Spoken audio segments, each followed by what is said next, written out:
my work in the United States is political work. I mean, I work on every level.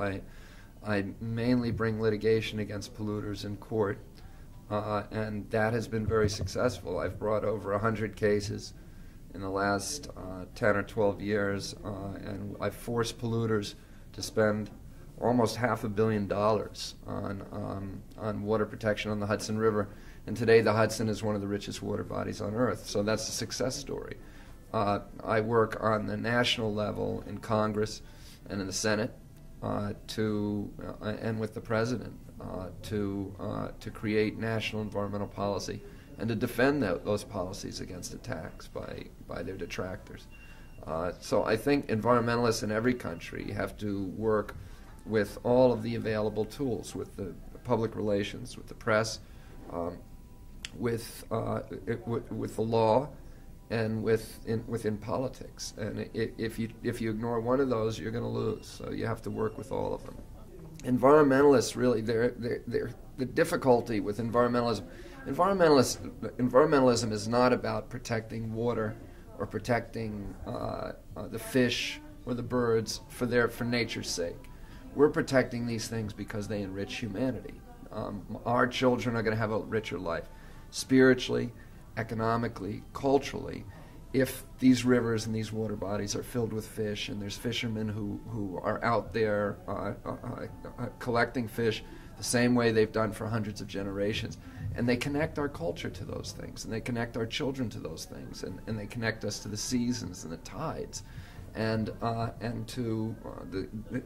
give us that kind of spiritual and cultural enrichment. When we destroy those things, we diminish ourselves and we impoverish our children, and that's what this is about. It's not some kind of effete pursuit of something we can't afford. It's something that we must have if we're going to be complete human beings.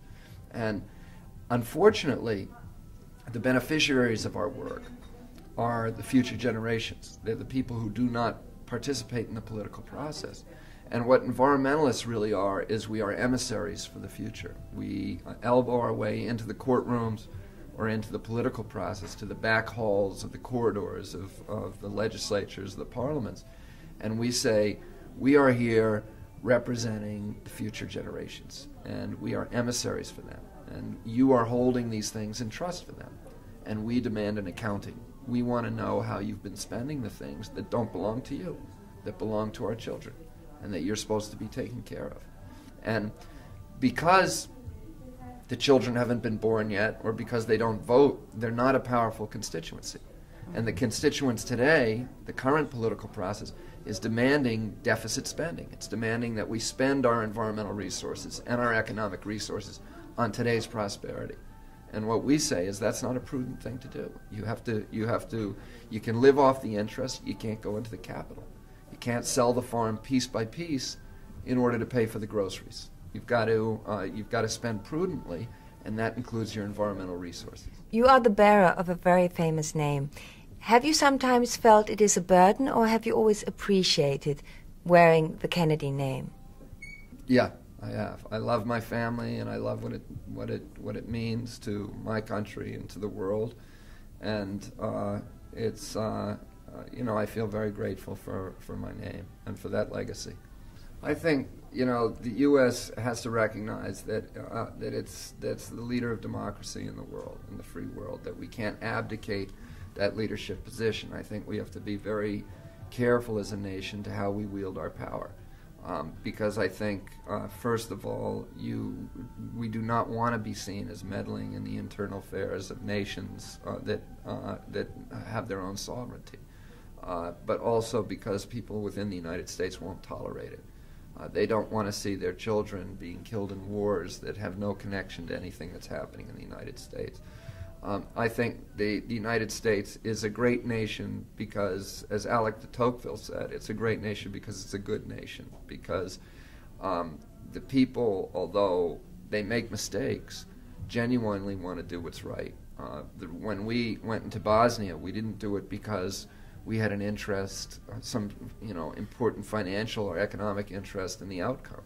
We did it because there were enough people in the United States who saw the brutality of the war that was occurring there and demanded that their politicians use some of our power, even at a cost of American lives, to do something about it. We didn't get involved in Somalia because we had an economic stake. We didn't get involved in Rwanda because we had an economic stake. We did it because genuinely Americans thought it was the right thing to do. Now, they're going to make a lot of mistakes in making those calls, and it's really hard to formulate a policy that is going to tell you when you go in and when you don't. But I think most of the world wants America as a presence, and that I think people understand that our system does foster a policy that is going to ultimately be driven by what is right, not only for America, but what is right for humanity and for the rest of the world. And like I said, our country is always going to make mistakes, and people need to scrutinize and criticize everything we do, and we go through that internally. But at the same time, I think that leadership is important.